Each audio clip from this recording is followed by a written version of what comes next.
Hello everybody, going to be making a very quick video today on doing a clutch replacement job for a 2014 Dodge Dart. This particular car has the 2-liter engine with a 6-speed manual transmission. There are some longer videos on YouTube for exactly how to do this job, but I'm just going to make this one quickly, giving you guys the spark notes, and you can go from there on your own. I will say it's not a super technical job, but there are a lot of steps to it, and if you've never done something like this before, just be warned, it will take you a while, and when it does come time to actually pull the transmission out, it can be quite a pain. So you're going to be, first off, bringing your car in somewhere nice if you like. I just have a small garage here. The front tires are gonna have to come off, and you'll need to jack the car up. You want to jack it up high enough because you're gonna be working underneath it. You can see here from the ground, I'm at about 20 and a half inches, somewhere around there, which was more than enough space for me. Maybe I didn't even need to bring it quite that high. After the tires are off, you're going to have to pull the axle shafts sort of by any means necessary. I know there's a few ways to do it. The big problem that you'll come to is you will need to remove this control arm here, and if you were anything like me, it is horribly seized in there, and no matter how much I hit and beat on it, it wasn't coming off. So to save myself the $100 and not destroy it, instead I just took the whole control arm and I removed it out of its brackets there. Swung it out of the way,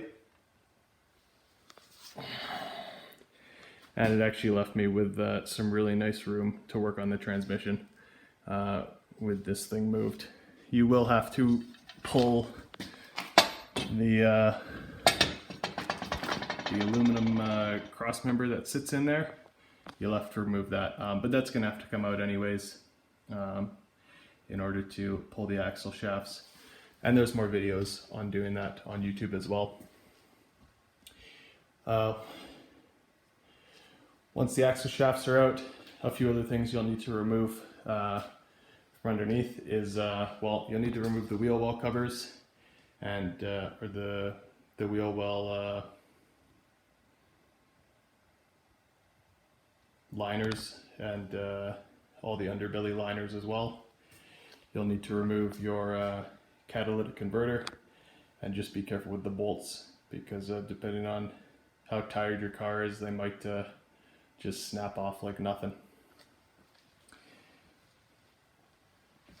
On the other side, I ended up having to do the same thing, just pulling the control arm all the way around, because there was no way I was going to get that lower ball joint to come out without destroying the whole thing. So once you got that done, you'll go into your engine compartment and basically just start removing everything that is connected to your transmission.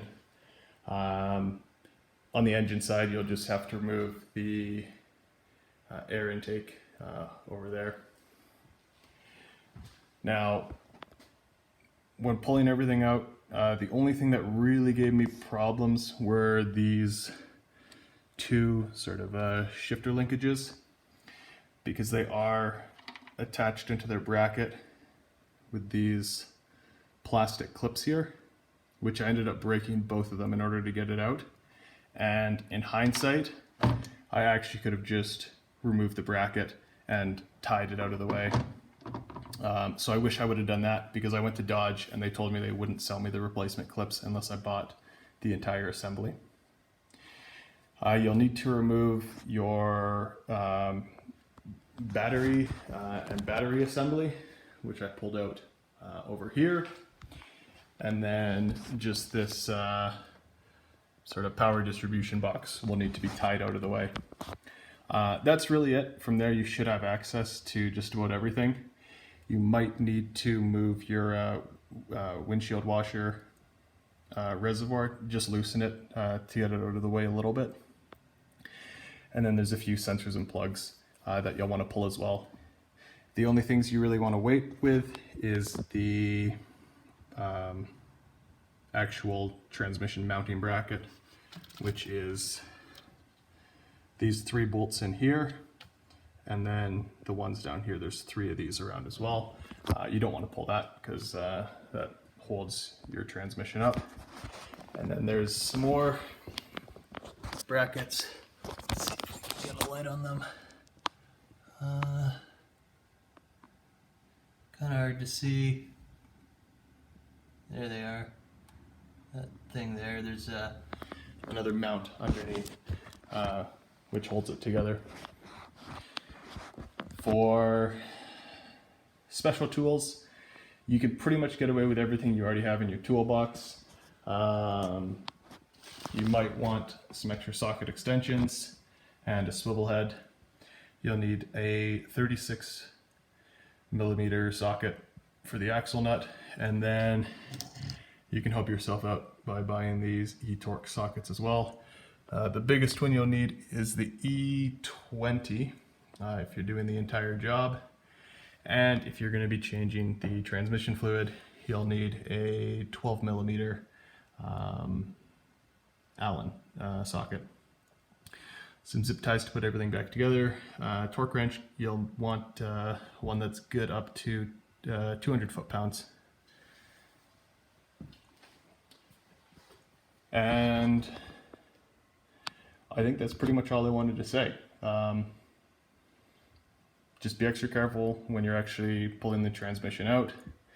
There's quite a few bolts going around the bell housing, and they're all sort of different sizes and different orientations. So when you are pulling those out, just be really careful that you're keeping track of where each of them are going.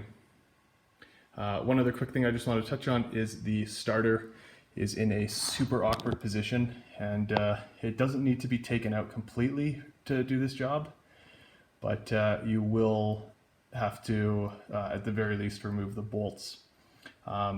So one bolt is just along the bell housing here, and you'll have to access it sort of down past this shifter cable, and it's against the engine block. And the other bolt you'll have to reach from underneath the car, and you really won't be able to have access to it until after you've removed the axle shafts and the catalytic converter. Other than that, guys, best of luck.